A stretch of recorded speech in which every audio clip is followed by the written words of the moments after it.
when a reality comes crashing down, a man must choose between his ego and himself. Today, we look back on The Wrestler.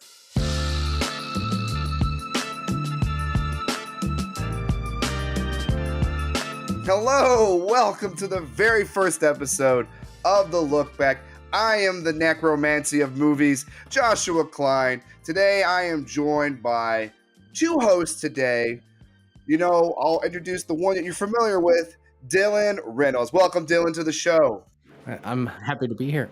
Oh, I'm happy you to be here, too, because we have a banger today. And, folks, let me introduce to somebody that I have known for over 11 years that I love talking about movies with. Somebody I can't wait for you to get to know. Please introduce yourself, Frankie.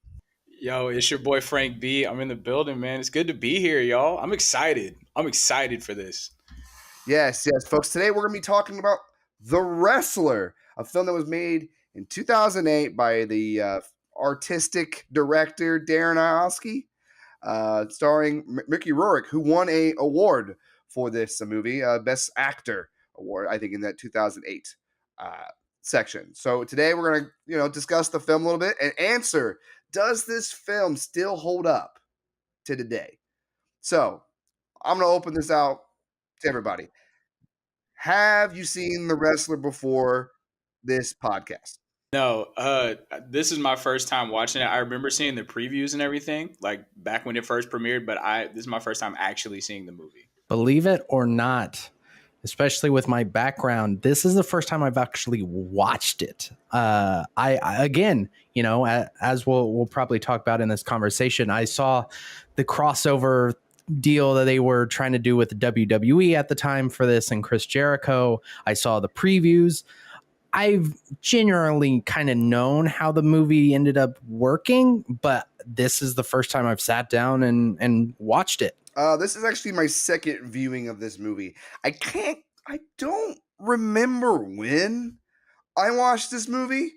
I'm wanting to believe it was when I was at Bowling Green. Our dorms did offer a list of movies, and I think I watched that and One Who Flew Over the Cuckoo's Nest. I think they had, and I remember enjoying it.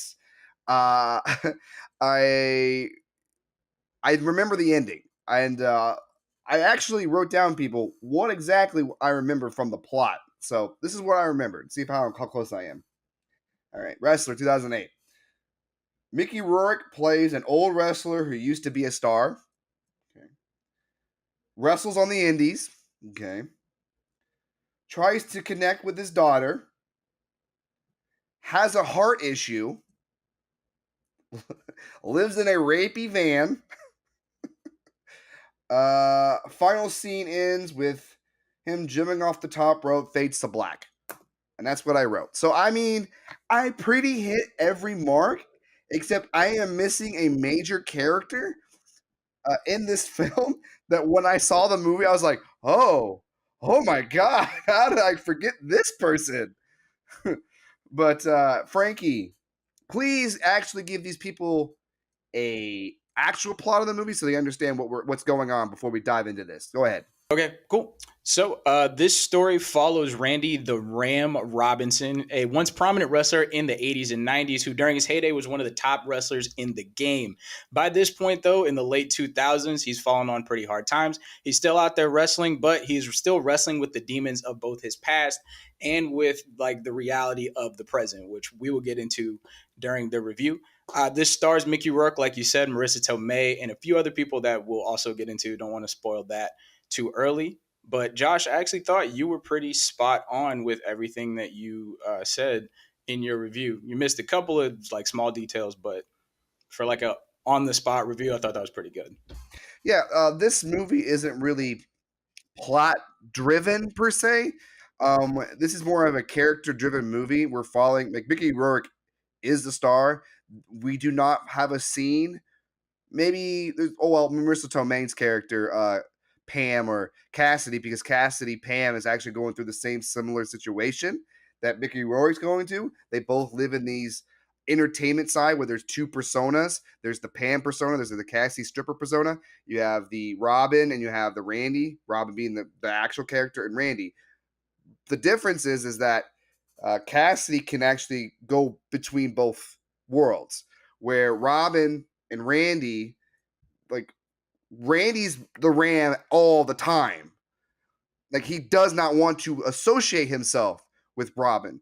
And that is a problem because that actually made him distance towards his family. Now, that's because when you understand the wrestling business, especially he grew up in the 80s, and I liked how the opening of the movie really put into play how big this character was with using visuals, and then just dumping expository information.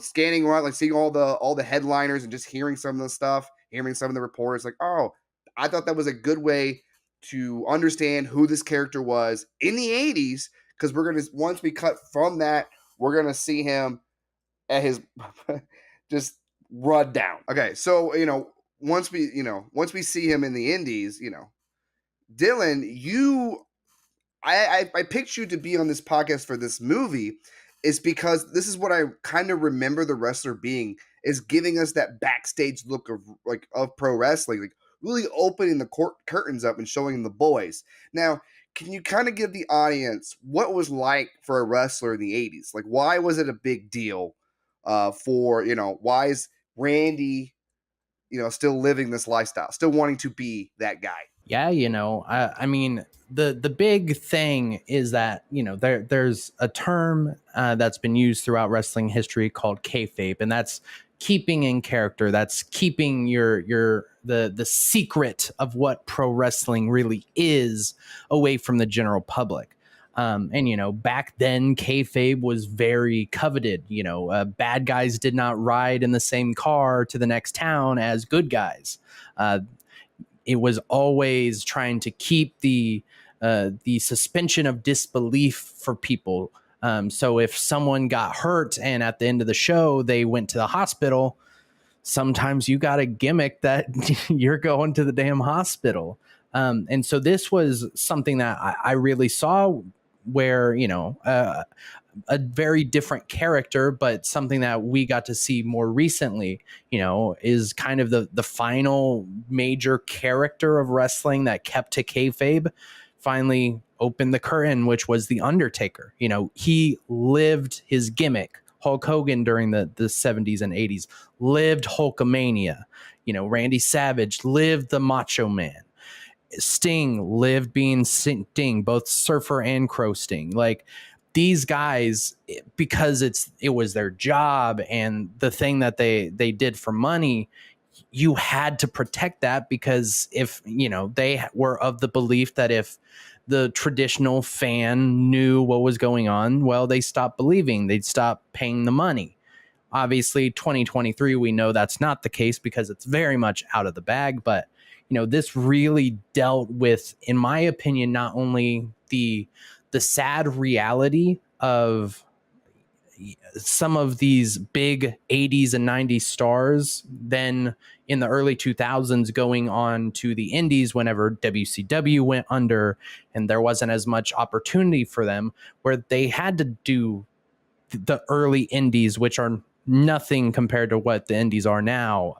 That the scene to me that was very powerful to me, that really showed that in a very truthful way, was when Randy was doing the meet and greet before the show after he got the news, and he's sitting there. And Aaron, they did a great job of shooting this, where you see Mickey, he's like sitting there and he's kind of going through it and seeing all the other old legends, and there's no one there. No one's getting in front of there to get their picture, to buy their 8x10. And then you see he kind of glances down at one of the guys in the wheelchair, and he has a urine bag attached to his leg. And he's sitting there thinking, is that me now? Am I just going to go to these meet and greet conventions where no one, these young fans don't know who I am? Like, is anyone going to pay money? Does anybody care about me anymore? Which is sad. It is one of the saddest things to me, because these guys, again, they live the same reality that rock stars in the 80s and 90s did, where you are on this high and reality comes quick. And when you're not at that high anymore, life is not easy. You come back to reality real quickly. So Frankie, as you're watching this movie, did you what is your relationship with pro wrestling? Like, did this movie open your eyes to the business a little bit? Like, even it's funny, like they say, like, oh, it's fake, and raw, like I don't even know. He's Randy. Like, he's Randy all the time, except for when he's in the deli. I feel like the Robin comes out of him a little bit until that fan recognizes him, and he goes back to being kayfabe again. That's when he just said, "Fuck this! I am the Ram forever. Like, I'm not doing this anymore." So, yeah, tell me a little bit about your history with pro wrestling and your thoughts about the theme of wrestling, because you don't see that every day in a film. Yeah. So I was never really into wrestling like that. Like, my mom and dad never really let us watch it. And then, like, after a while, I was like, all right, I don't understand what's going on. But as I've gotten older, I've caught like snippets. Like, I've seen some of the pay-per-views, like SummerSlam. What's the like Royal Rumble? I watched that once. Thought that was pretty cool. But everything I know about pro wrestling is usually from like memes. Like, I know guys, like, obviously, like, like the bigger dudes like Hulk Hogan, The Rock, like John Cena, like Undertaker. I knew Eddie Guerrero just because like he was one of those people like everybody in my 5th grade class was obsessed with, and he like passed away that year. And like that was like the first time I saw like one of those like Guerrero like gang T-shirts where it's like it's graphic tees. It's early 2000s, but like, but that's like my relationship with it. Like, I was like, it's a cult following. You know what I mean? And I really thought this movie showed that. Like, that scene that y'all described, like, yeah, obviously it's sad. You got I think it's a colostomy bag that the guy had, like, all that stuff. But what I was seeing in the background, it's like, if you had a guy that you were a fan of, you were a fan of that guy. Like, you had like not just like a shirt, you had like the shirt, the gloves. If you had a mask, you had like a mask of some sort. Like, there's a kid that had the same shoes as one of the wrestlers. Like, it was like the little details like that. I'm like, all right, that's what I recognize as like a wrestling fan. So I thought like the little details, even for like somebody that doesn't know like the pro wrestling world like y'all do, I was like, okay, like I see the connections. It's like football. It's like, you know what I'm saying? Kids get the jerseys, but they had like, When it comes to the fans, I feel like I wish I had a more of a fan perspective on Randy's side a little bit, because it felt like the fans were just background noise. It just like that's what Randy was just cheering, like just kept going for the cheers. Like, it's a drug that he can't quit. And that is a problem that most old pro wrestlers will tell you. They love the shit so much, that high, that pop, when a crowd just are quiet, all of a sudden go, "Pah!" They love it. That is a drug to them. That's greater than sex sometimes. And I feel like that's the representation, is that the crowd, we're not supposed to get to know the crowd because it's a drug. It's something, even Marisa Tomei's character, Cassidy, like, we're seeing how she's losing fans where everybody just keeps calling her old and stuff like that, but she keeps running for that high of being a stripper. But it's clear that her time has passed in terms of being a stripper. Not that she's not hot, but holy shit. Marisa Tomei, I want to get to discussion right now. Okay, this movie came out in 2008. 10 years later, she's Aunt May. So when I watched this back in, I would say 2012 or whatever, I didn't know who Marisa Tomei was. She was also a bigger star in the 80s. So it kind of makes sense that she's kind of living the glory days as well. Uh, she dances to like hair band rock music. The Randy, just all he listens to is fucking hair band rock metal. Like, they cannot get out of the 80s. They're both stuck in that era. But when I saw Marisa Tomei naked, I was like, I was not expecting seeing Aunt May like this. No wonder Tony Stark was hawking that at Civil War. That's all I'm saying. yeah, I mean, it's weird because like this was one of those movies when it came out. I didn't know who Marisa Tomei was either. For the record, I actually did not really become a fan of her until Spider-Man, just for other reasons. But like I knew who she was like tertiarily because I had kind of seen some stuff that she had been in. But the fact that you said she was like huge in the 80s, Josh, that just hit like the nail on the head. Like, she was low-key playing like a version of herself, like minus like, I mean, some of the sexual stuff that goes on during this, but it's like I don't want to say spot on, but like the perfect mirror of what Randy is going through. And like it's not even subtle. It's like, okay, you can see why they understand and respect each other so much. So Yeah, no, but Marisa Tomei in this movie is very pretty. I I wasn't expecting some of that stuff, man. Like when when she first came on screen, it was one of those like I forgot like she was because she's in the opening credits, and I'm like, all right, she's in this movie. But I was like, oh, this is her character. Like I was like, ah, okay, all right. 10 years later, you're Aunt May, like all buttoned up and nice. So What about you? What you thought about Marisa Tomei? I thought her performance was great, by the way. And it's I wonder how different the ending would be if when Randy looks up and sees that she's watching him, knowing that Randy is going to die. The fact that Randy dies alone in the seat of the crowd, well, it's implied that he died. Okay, you can the movie ends where you can make up whatever ending you want. Like the fact that Randy did it and he achieved that thing, that he's the glory days, he got it. So I think the Ram is done. I think that's the Randy the Ram is done. The character's done. Robin is afterwards, but we never got to know Robin. That's why the movie ends. To me, that's where I think, or he died. The Randy character is dead. But what'd you think?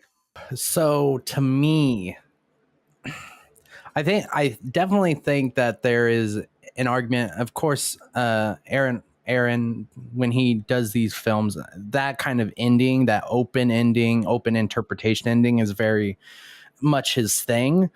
So, I mean, I think it works pretty interestingly in this film, and I do think that there is a genuine parallel line if Marisa Tomei did stay and was there whenever Randy looked up, because again, in the great theory that most people are going to think, the dude's dying. He's actively killing himself during this match, and the Ayatollah, who again, yes, they were rivals, quote unquote, but in reality, again, pro wrestling works because you trust the dance partner you're in there with, and you care about that person whether you like them or not.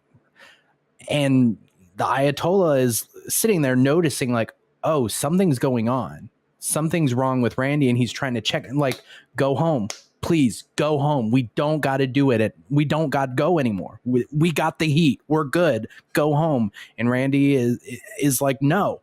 And he gets that last bastion of, to me, it was the last bastion of Robin maybe trying to come out and take over in that very compromising moment where he's like, don't do this. She's there for you. And then he looks and she's not there.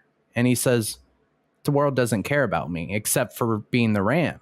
So I'm going to fuck it. I'm going to be the Ram. That's the only thing I'm good at.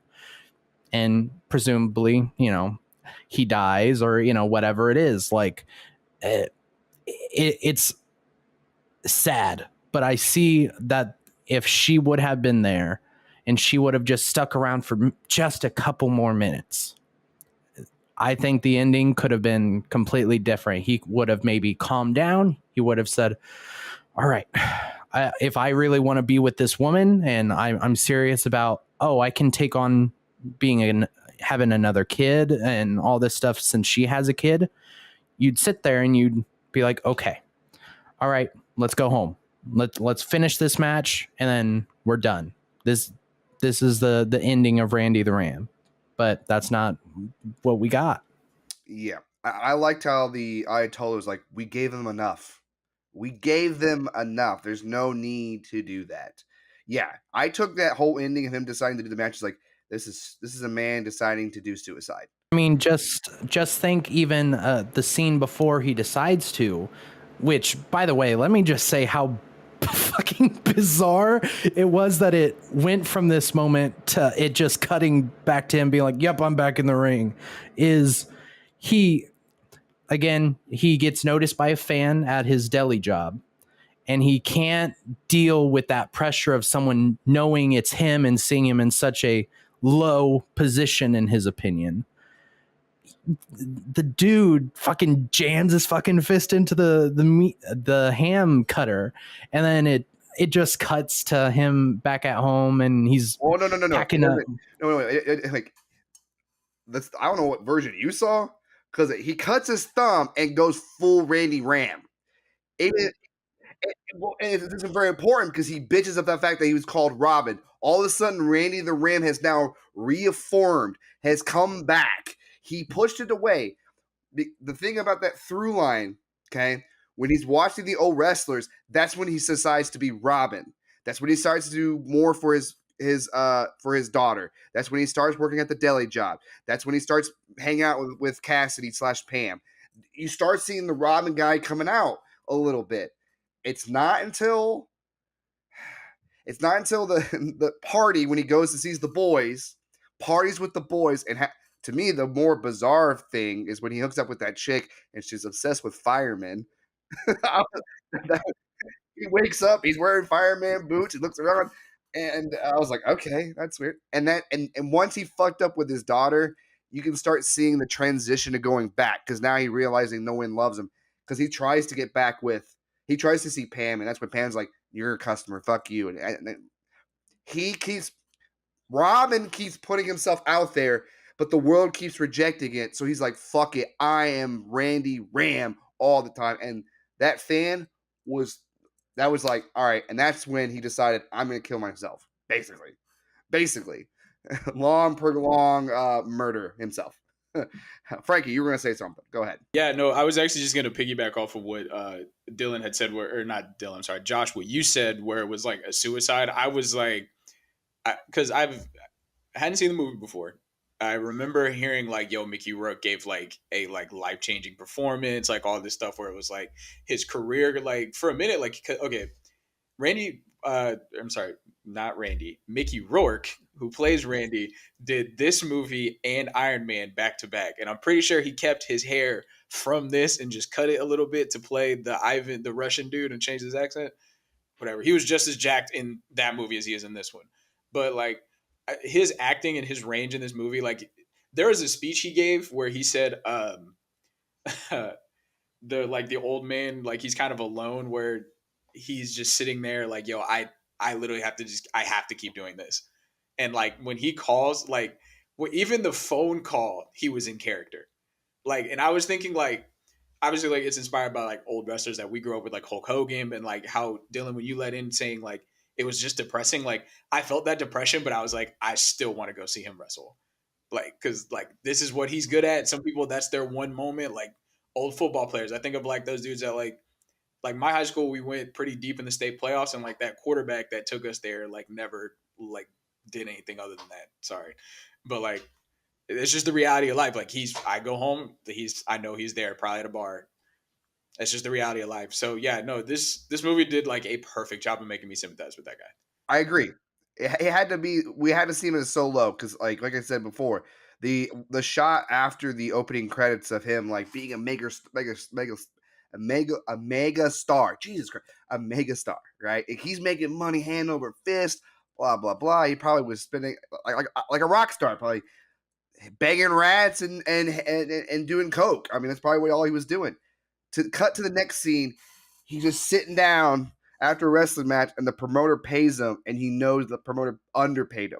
I was like, yep, that is true. That's what wrestling is like. Like that is what wrestling is.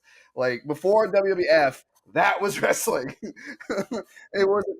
I mean, brother, you'd be lucky if you got a hot dog and a handshake like, sometimes.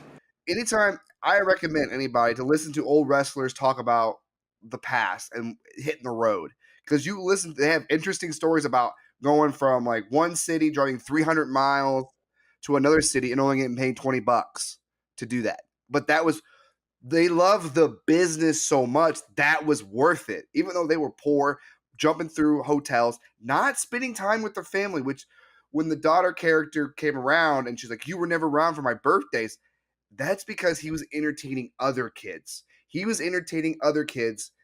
And it sucks as like the daughter doesn't see his point of view, like he was his job to provide for her and that this is the job that he picked. I can see that you don't even know my own birthday. Well, yeah, because he works so much probably during that time that he just didn't, like, days just run into each other, and he's doing tons of coke, pain pills, like the scene where he's buying the steroids and stuff like that. Yep, that happens. That really happens. Like they have to juice themselves up. It's crazy. The movie that I kept thinking about in this movie is the documentary, The Resurrection of Jake and the Snake. I felt like Jake the Snake, that documentary, watched this movie and kind of took some of the beats from it. Because it almost plays the same way, because Jake the Snake was a very popular wrestler in the 80s. He just... I wish we got more, because we knew Jake's past in that movie. I wish I knew more Robin's past. We're so focused on the persona of Randy the Ram, but like it feels like Robin's true stuff is way more traumatizing, more like what got him to pro wrestling. Well, why did he do all this thing? It makes it seem like he was just a rock star, just doing it for the money. I'm like, but he can't quit it. So it's just like there's more to his character, and since this movie is just, if I actually time the timeline of this movie, it might be less than a year that we're following this guy. So we don't spend very much time with him. But I think Darren Aronofsky, and also the film I was thinking about was Raging Bull. Because every time they're in the ring, the camera's also in the ring. So you're actually in the ring with Randy the Ram and you're feeling the intensity. Also, a lot of shots were a lot of close-ups to him. We're very up and close to this guy all the time. And that's, I think, adds to the sympathetic, because we're able to be that close to him, to feel his pain in the beginning. And I was like, it kind of reminds me of Raging Bull a little bit.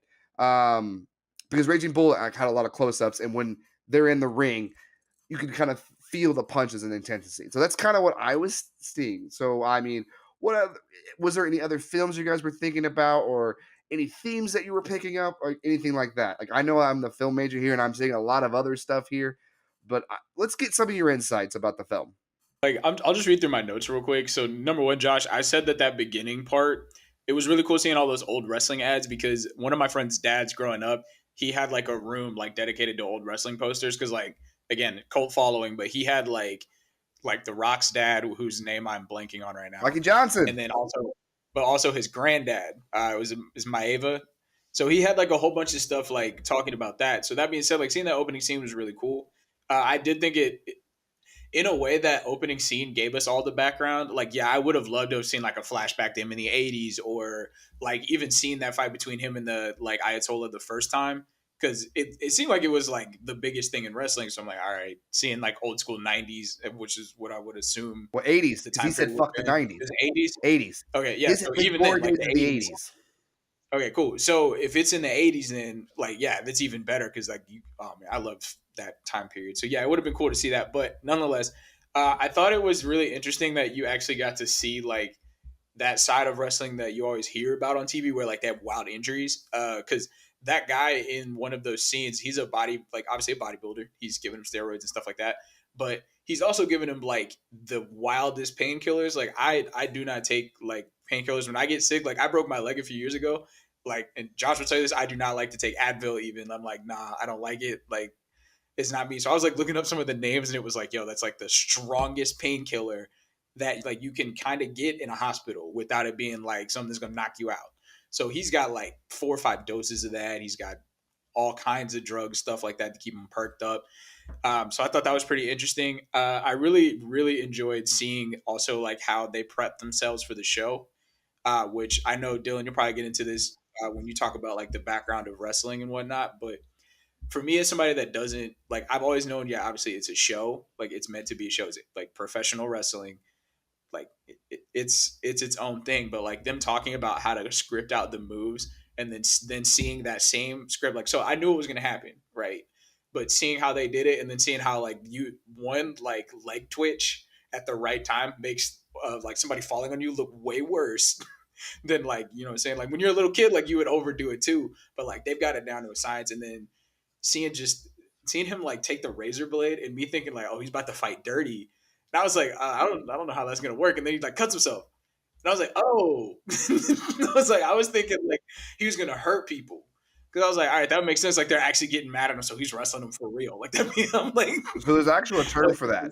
There's actually a term for that. It's called blading. Wow. So anytime you see a wrestler that like is busted open in a wrestling match, he blade. And Okay. there's certain Yeah, I wrestlers, mean, they blade so much they actually have scarring on their foreheads. It is so like they like as the older they get, it just like so just fuck their foreheads because it's just all the blading. wow. Okay. Well, like I said, that I thought that was really cool. Like for real, seeing that background because he wasn't the only person that did it. A couple of those guys, like they show how they set up some of the stunts and stuff. I thought that was really incredible. And making sure that they didn't do the same thing. All right, work the leg. No. That guy's working the leg. Oh, you working the leg? All right, we're gonna work the neck. Like you literally took it right. I was like, I thought it was really cool because like I think about like when I played football and baseball, like you would talk about guys and the way they would pitch, like because my brother was a pitcher, so like he said people would throw curveballs, and like he said by the time you get to a certain grade, it's like everybody's mastered like the curveball or the change up. It's like you got to do something new. I was like that clicked in my head. I was like, okay, I actually understand that reference because if you see everybody do a head bash, you're like, all right, I've seen this like 7 times Right. tonight. The crowd is not so the crowd's not gonna have a reaction if you're doing something that they just saw. I mean, that's a criticism that I think AEW sometimes get. It's another wrestling promotion that sometimes they repeats things in shows, which takes away from the actual event, the actual spot itself. But yeah, I thought that whole scene. I also love how they had Samoans in there. I'm like, of course they had Samoan wrestlers.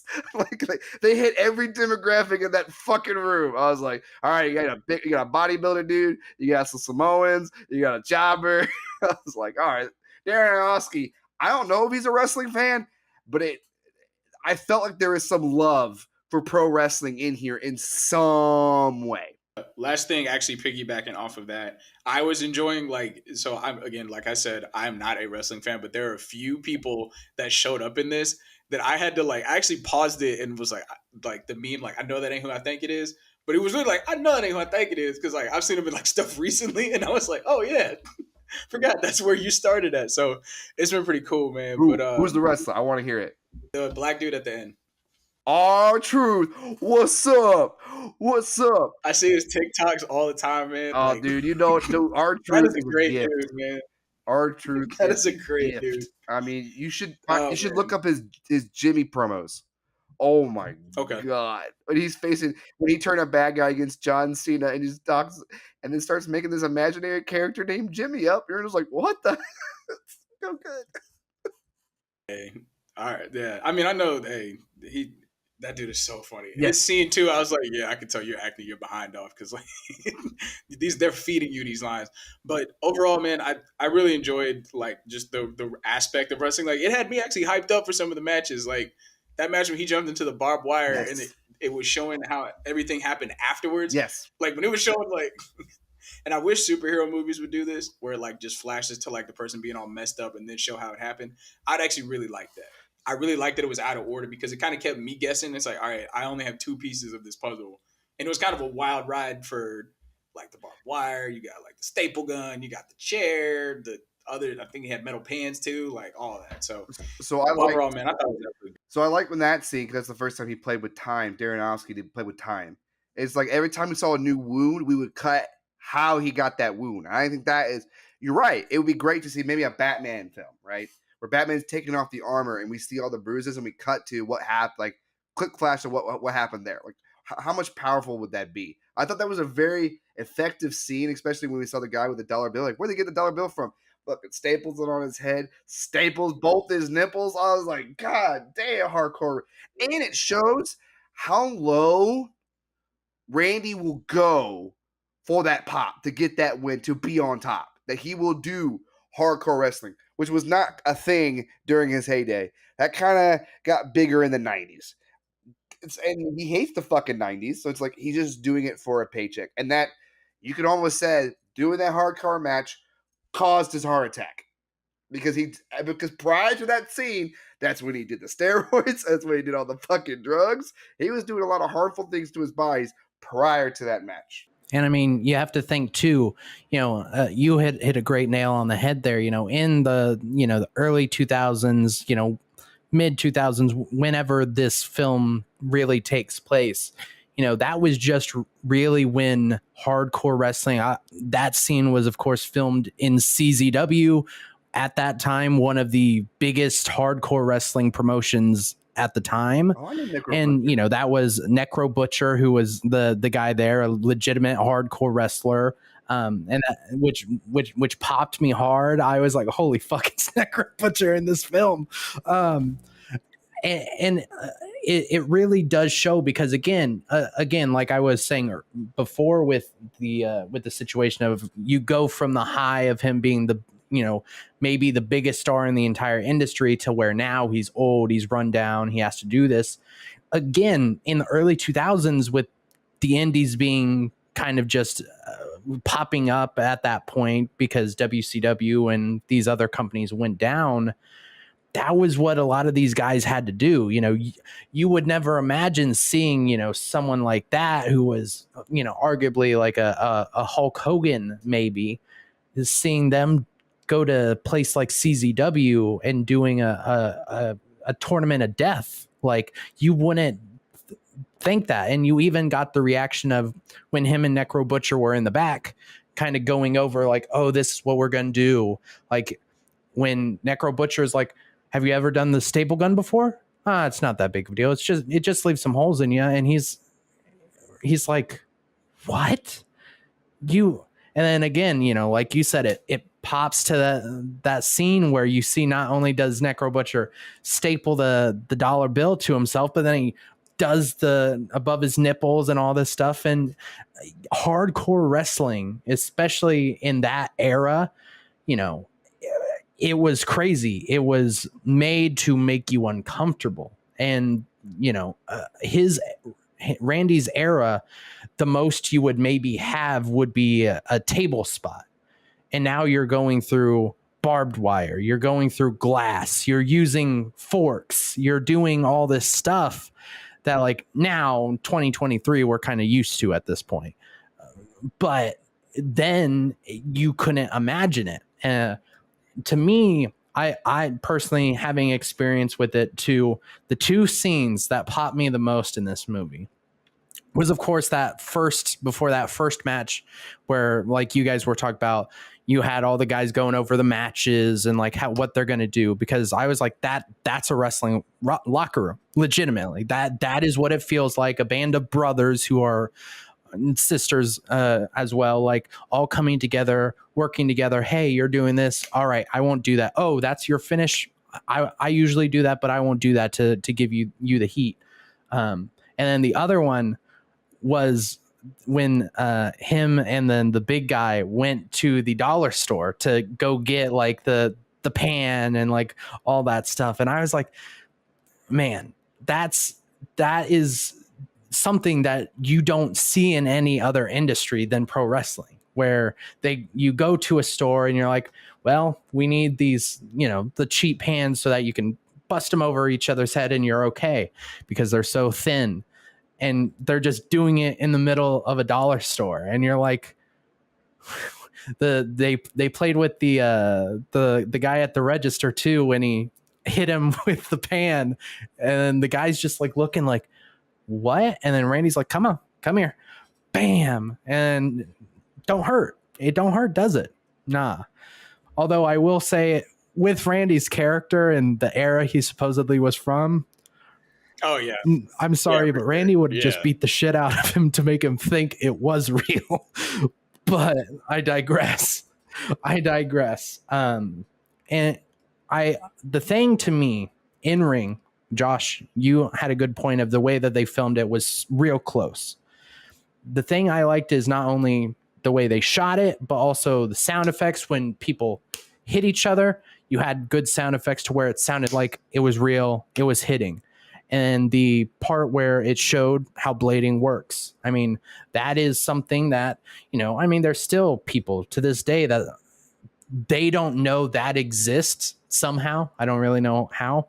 And they think it's blood capsules.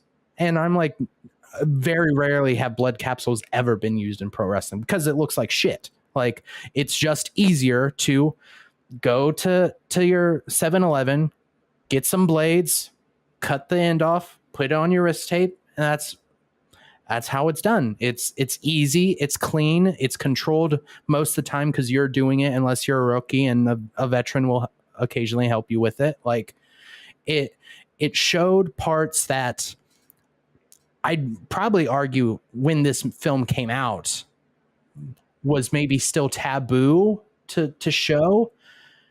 And maybe in the fact we're watching it in 2023, it's lost that effect. But again, I guess I'm also a little bit, since I've been in that space, so I know already. Well, that's why it's so great that Frankie is doing this podcast as well, because it worked on him. He is not a pro wrestling fan. He got the insight. It opened the doors for him to go, oh, wait, maybe now he has a different perspective of how wrestling is. Maybe he won't say that it's fake or treat these people like lesser, because, like, oh, God, the grocery store worker, like the grocery store manager of Randy is a fucking perv, and he loved to belittle Randy because he wrestles. Oh, you're not gonna sit on some guy's face on Saturday? It's like, dude, like he can like literally beat the shit out of you. And he just watched you watch porn at work. Like you should be fired, you piece of shit. Anyways, I think that's another reason why Randy loves wrestling so much. He loves the boys. He loves the camaraderie because they are also in it with it. And wrestlers are like, so in the strip club, wrestlers after wrestling shows go to strip clubs because, well, they're open late at night. They can get a drinks, and sometimes you're not going to see a lot of people at strip clubs. So it's like, hey, that's where they hang out at. It's dark. People aren't gonna be able to notice you as easily. Yeah. Yeah, and you probably can get a free late. I mean, like whatever. Like there's a lot of reasons why. And I like, all right, everything. I never thought at all watching the movie like, oh, this isn't believable. Like everything about wrestling and what a wrestling lifestyle would be like, I think Darren Aronofsky hit it. And Darren Aronofsky makes a lot of weird movies. His last two films, per se, The Whale and Mother, really had some like weird Aronofsky aspects to him. I felt like he kept it very, it was very simple, I would say. There wasn't a bunch of weird shots. There wasn't like moments where it's like, what the fuck is going on here? Like, I feel like he told a very straightforward plot and really focused on the character of Randy to the point where it's like, it felt like Darren Aronofsky wasn't showcasing his filmmaking a lot, but when he did, it was powerful, I would say. Yeah. He was allowing us to, his filmmaking and the story fit each other. Like it wasn't combating each other where I'm now paying attention to where the camera's at and all the 360s to the point where I'm losing the plot. No, like all the camera movements was there to amplify the story of Randy, I would say. What did you think of the relationship with the daughter? I thought the scene where he finally does take her out and they have a nice moment, I thought that was a moment that Robin needed. Not Randy, Robin needed it until Randy fucked it up. But Robin and like having like he could have a relationship with his daughter. I was like, wow, it gave you false hope, I would say. It gave you a lot of false hope that this guy would finally get his act together and have a relationship with his daughter who could be a lesbian. It's never fully confirmed, but she is. Yeah, I actually didn't catch that detail, so that's new Oh, the lesbian to me. part? I didn't know that. But yeah, it's so obviously this movie came out 10 years ago. So like that was something like I'm putting myself in 2008, and like that probably was something that detail wise they would add some layers to, because it was back when, world was a different place 15 years ago. You know what I'm saying? So I actually did not catch that. But There was what a I line. liked about Randy goes, I think when Pam and Robin, because they're not in gimmick mode, are shopping for a gift for Stephanie, Robin goes, I think she's a lesbian. So that kind of cues you off that she could be a lesbian because there's two women that live in. Listen, people, not all two women living in one household makes them lesbians. I mean that's super common nowadays. But the only way I could say is how invested that girl was when Randy, because this is Randy mode now, shows up late to his daughter's date at the house. She was very protective, like a partner would be. So that's how I would leave that. That was a confirmation of that. But we don't get a lot of scenes with the daughter, and I felt like I wanted more. But I felt like because he fucked up, that just pushed him towards the suicide. Like he felt like I can never get it back. I thought with the daughter, like every time it showed her like heartbreak, like that was like something tangible and like very real. And you could even tell like Robin, that was him being Robin in that moment, was like uncomfortable. Like, cause he didn't know how to handle that emotion. Like he could handle like just saying hi, like, saying like the basics of being a person. But when it came to actually talking to his daughter about emotions, he like couldn't do it. Like he had a couple of lines like that were like if you, especially if like you have like nieces and nephews to where like you talk about stuff that they wouldn't remember, like them being 2 and 3 and being like scared of the dark, or like, well, like one of my nieces is afraid of lightning, so like she goes sprinting and like wherever there is no windows whenever there's lightning. They're not going to remember that. But he has like a line where he's like, I remember. But it was like just so subtle. I was like, okay. Like that's like a little bit of like the dadliness that we're going to get. But, and like you said, it builds it up. Like, all right, yeah, he's going to say it. He's going to be like, I love you. Like, I'm messed up. And he does say that. But like, I'm not going to say it in the worst way, but it was like one of those where as a dude, I feel like this is what girls think about. Like, when they're like, he can never open up. Like, this guy really cannot open up. He's like, I can't even tell you what my real hair color is. Yeah, because he's living kayfabe. He lives kayfabe all the time. Yeah. Where it's like he can't. I don't even know if the daughter can understand about the wrestling lifestyle, because it is very complex. It feels very simple, but it's like, no. I mean, I gotta live this. I gotta pretend to be this character every time I'm in public, and I'm in public all the time. The only time I'm not in public is behind closed doors. Yeah, for me, I would say so. Something, and I feel like the daughter plot was the thing that really showed me, because I felt like as I was going through this film, it kind of got to the point where we got to that ending shot, and I was like, oh, it's been an hour and 50 minutes already. Like I felt this film could have benefited maybe from having 10 more minutes, and a lot of it maybe going more into the daughter. Not to dive too deep, but like, I not the exact same relationship, but I had a similar thing where my dad maybe wasn't there as much. And like, that's something that as a kid you harbor, like, because and I can only imagine if your dad's a wrestler where he has to be secretive and has to put on a character, and he doesn't smarten you up to what's going on, that's hard to deal with, because that, maybe, I say this slightly, a normal person, a normal relationship where something like this happened. Okay, maybe the dad was an alcoholic, or he worked too much, construction or his office job. But that you can kind of explain, and it's pretty simple to understand. Oh, daddy has to go to the office. I'm sorry, I have to miss this, but we got a big deadline. Pro wrestling, especially in this era,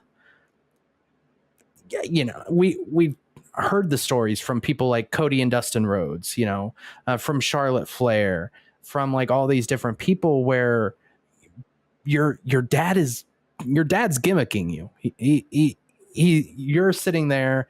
One of my favorite stories was from Cody, where him and when Dusty got his leg broke, and Dusty didn't get his leg broke, but he has to put on gimmick for his family because he has to live the gimmick at all times. And Cody couldn't understand, well, why did he break my dad's leg? I don't understand. And the crying and the turmoil that a child would have to do to deal with that. And you want to keep the magic alive for the kid, and you want to keep the magic alive for everybody. You somewhat in that era swore an oath to protect the business, but not smartening up your kid and being able to explain that to me, as someone who's been, in that industry at one point in this modern era, I can't understand. And I personally would never be able to forgive, You can't sit there and smarten up your kid that I didn't really get my leg broke. What are you worried about? He goes and tells his friends at school, especially in the 80s and 90s. Guess what? That's why that's why they did the same match every single day in 50 different towns, because no one in the next town over knew, because the internet wasn't popular yet. Like, that was something to me. The relationship between Robin and Stephanie, I had that hope, and I was like, come on, just open up just a little bit. And he started to kind of creak that door open. They had that great scene where finally she goes on a walk with him, and I did find it weird how he just nonchalantly was like okay with his daughter like breaking into that place where they danced. But I was like, whatever, it serves the story. I mean, he's a renegade in a way too. Sure, it makes sense, I guess. But once he messed up, once he went to that party with that girl, banged the rat, took the coke, and missed, I was like, yeah, I don't blame the daughter whatsoever for saying, no, I'm done. Because at that point, even though we only get told it, she's went through this multiple times. You know, how many times whenever he was trying to call her, when Pam was telling him, like, you should really reconnect with your daughter, how many old phone numbers were scratched off that he had tried?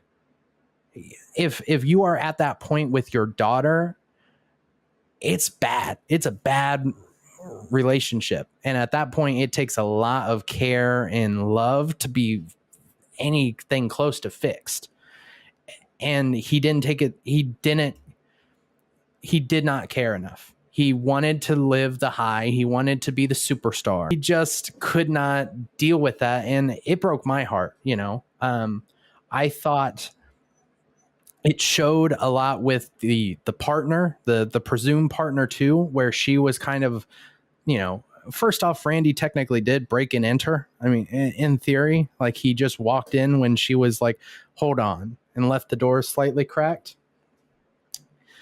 But like the partner was sitting there and they were fighting in the kitchen, and she's like, no, we aren't doing this. We're not, I can't handle this. And when you're with someone and you see them get hurt over and over again, even by family, you get frustrated because you're like, why do you keep, they're not going to get better, you know? And people deserve chances and all this stuff. That's the thing about humanity, where none of us are perfect. We're very flawed.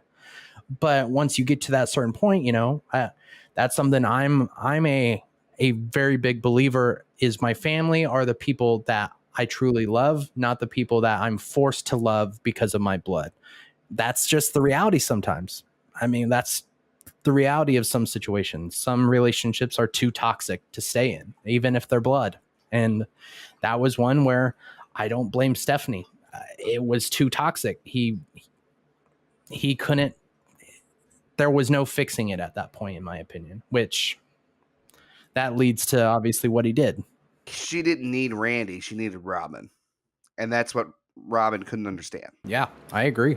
She didn't need the big superstar, because even though, especially in that situation, you look at presumably your dad, who's this big star, larger than life, and you're like, but you don't need that guy.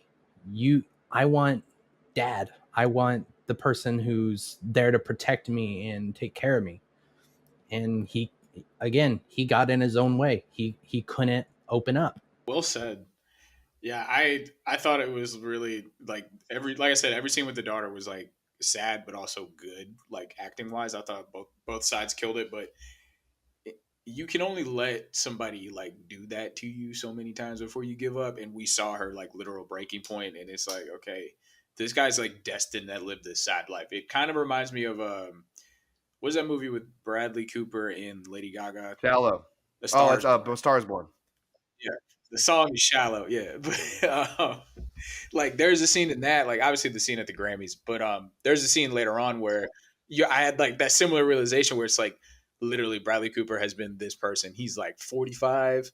And it's like, you see somebody have their tendencies where like every time something remotely goes wrong in their life, like this is the worst thing ever. I'm going to go get drunk and like spiral. That's what he did. Like he got like one bad review and spiraled. And that's what happened here. He had one moment where he snapped and spiraled. So overall though, I really like this movie. This is probably like, it's up there for me in sports movies, honestly. Like I will consider this a sports movie, but like it made me really wish that there was like a 30 for 30 about like the Ram. There's actually a 30 for 30 about Ric Flair, which is pretty much the Ram. Yeah, it's pretty much the yeah. So I actually which I would recommend. Actually, watch the Resurrection of Jake the Snake. Like that is a really really good documentary to watch about a wrestler who was very big in the 80s and how drugs and alcohol really tore him down, and how a pro wrestling friend brought him back, where he sheds a new skin, like a snake will shed its old skin. Yes. And Jake the Snake is great at like quick promos. Like I think I won't let this define me. I'm like, yeah. I will say too, there's Right. another one I would recommend. It's a little more niche, unless you are like a hardcore wrestling fan, and it's not quite to this level. But there's actually a guy that I knew from when I was training, that he did. I think it's on High Spots, I want to say, called The Legend of Larry D. I know he just finished up his contract in Impact, but it was kind of obviously definitely not to this level of like the sadness or anything like that, but he was a guy who is an older guy in wrestling. He's at that indie level, just got on national technically with Impact TNA. And like that was something when I was watching this, I was like, okay, this is kind of like a little bit a more happier, I would say, version of this. Plus it's a real person. So I would also recommend that if we do some recommendations. Okay, so we haven't really talked about since this movie came out in 2008. There was a lot of technology that was very different. In 2008, flip phones, pay phones make an appearance. VCR tapes make an appearance. I'm like, why are you selling VCR tapes? Like, no wonder you guys are not getting any fans. Even at that point, like, that, to be fair, that certain does play into his character though in that scene, because again, it's all the old guys. Oh yeah. A Super Nintendo, like he's even playing a game that he's in, and the kids are like talking about Call of Duty 4. That I think that really dates the film. Bro, I pop so hard when the kid is explaining Call of Duty 4. I'm like, that was me. That was me during this time explaining it to my grandparents. I'm British Special Forces. Like, you kill people. I was like, what? But that was us in like 07. Like, just got that Xbox. It's all I'm playing tonight. I think we're wrapping down the conversation here. So now, folks, we're going to go to a point where the idea of the show is to make is questioning, does this film still holds up today? Like, can you watch it? Is the film timeless? No matter when you watch it, can you still enjoy it?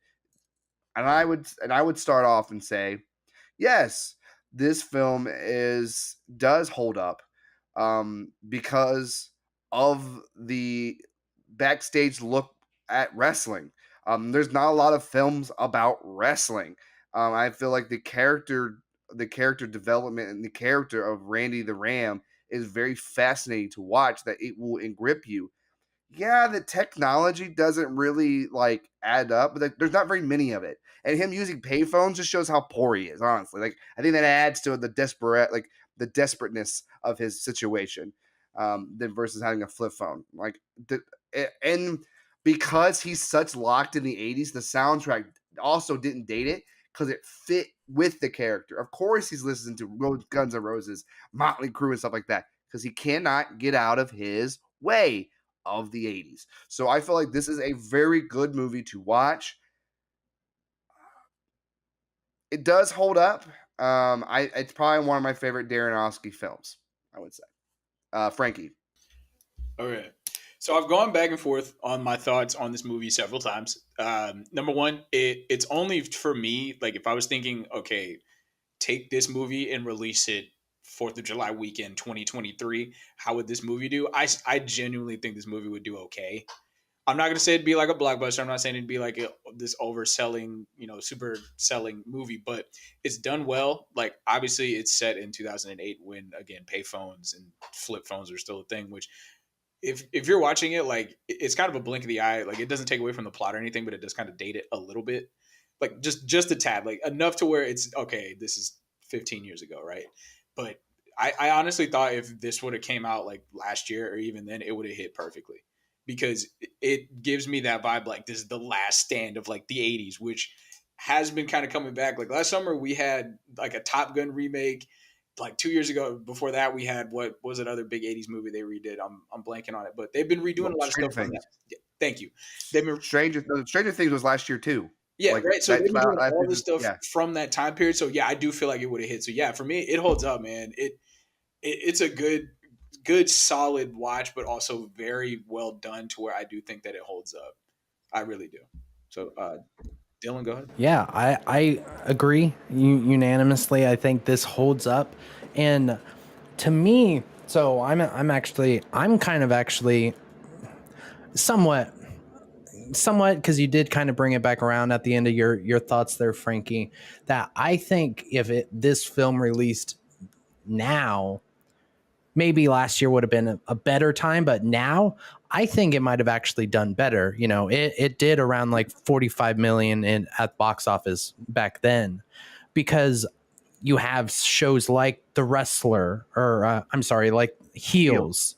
You have Dark Side of the Ring. You have Tales of the Territory. You have all these wrestling behind the scenes shows and movies and things coming out now, where again, people think that the 90s and even the 80s are the peak of pro wrestling. This is something we talk about every week on the Lockup, Josh, where the metrics for success for pro wrestling are different. Then it was on ticket sales and on TV ratings. Now it's more of social media numbers, and it's about some companies it's pay-per-view still, but others it's streaming numbers. And I argue that the pro wrestling fan base now, maybe in theory it's niched down a tiny bit, but it's people that actually like pro wrestling and they want more pro wrestling. So they're going to seek out more pro wrestling shows, pro wrestling TV dramas, movies, things like that. The one thing I will say, and again, maybe this is me, insider brain, the one thing I will say is maybe it has less of an effect on showing the behind the scenes because it's so out in the open now. But again, Frankie, you're not smartened up to pro wrestling too much. Like that was a whole thing where you watch this, you're like, oh wow, that's interesting, that's cool. So general audience, maybe they would feel the same way, but overall I think this holds up. Okay, folks, when a film gets a pass on everybody likes it, says a yes, this film is now rated reanimated. Means we brought it back from the dead, and now it will live on forever and ever. So, well, there it is, folks. The first ever episode of The Look Back. So, if you guys are a big fan of what we just did, please like and subscribe and hit that notification buttons. Show us that you want more of this kind of conversation when it comes to movies. Because, guys, I have a loaded season 1 with films that you all should know that we should be, and we should have, some really good conversations. So yeah, please like, subscribe, hit that notification, leave comments. What do you think about the show? Do you like the rating system? Give us all your thoughts. Your feedback is appreciated. Yeah, no, please tell us any feedback you guys have is much appreciated. We're definitely trying to grow what we want this channel to be, and obviously the fans are going to help us shape that. Again, my name is Frankie B. I am your co-host. Dylan, thank you so much for joining us, man. I'll let you say your final piece, but again, everybody, thank you for joining us here this evening. Yeah, it was a pleasure. I've been so excited about this show and getting to do this movie in particular. I thought it was perfect, to be able to be a guest on this episode. Of course, if you guys enjoyed, like Josh said, make sure you guys are subscribed here on YouTube at the NRFD Media channel. Of course, download and like this video on all the audio platforms. NRFD Media, we're growing. We got a second show going here. If you guys want to see more of this, we need your guys' feedback, because we want to do this show. But if you guys want more, we'd be happy to. And of course, if not to just to get a little cheap plug, a cheap pop here, Josh, every Wednesday at 12 p.m., me and Josh, we talk about combat sports, pro wrestling, MMA, influencer boxing on the Lockup every week. So I won't self-promote too much, but come check us out. Dylan, I'm going to give the go home sign and tell these people thank you for joining. And until next time, take care.